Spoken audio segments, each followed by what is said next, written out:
Seigneur, tu es plus précieux que l'argent. Seigneur, tu es plus précieux que l'or. Seigneur, tu es plus beau que le diamant, et rien ne peut se comparer à toi. Bien-aimés dans le Seigneur, bonjour.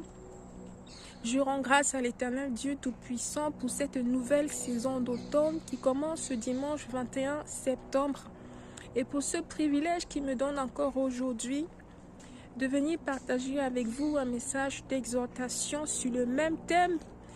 Être serviteur de Dieu n'est pas effet de mode.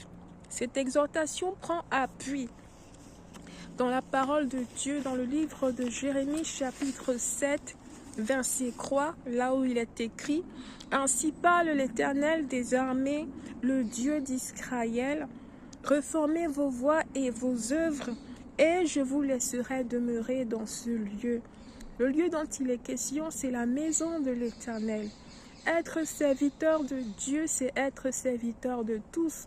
C'est celui-là ou celle-là qui met son ego de côté pour servir les âmes, pour servir les brebis, le troupeau de Dieu.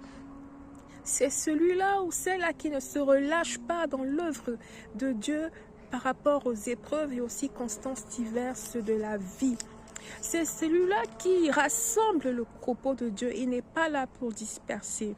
Par sa langue, il ne blesse pas, il ne décrit pas, il n'offense pas, mais il a un message qui expose le péché pour amener les cœurs à la repentance sincère et à une réconciliation avec Dieu.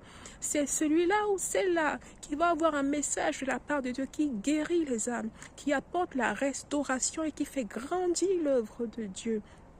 Jamais il ou elle n'est une occasion de chute pour les âmes. Bien-aimés dans le Seigneur, voilà pourquoi la parole de Dieu dit « Reformez vos voies et vos œuvres ». Toi, en tant que serviteur de Dieu, quelles sont tes œuvres? Quelles sont tes voies?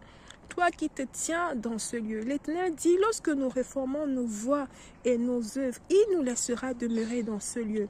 Le lieu dont il est question, c'est le temple de l'Éternel, c'est la maison de l'Éternel. Bien-aimé, lorsque tu observes tout cela dans ton assemblée, commence à intercéder pour ce serviteur ou pour cette servante de Dieu.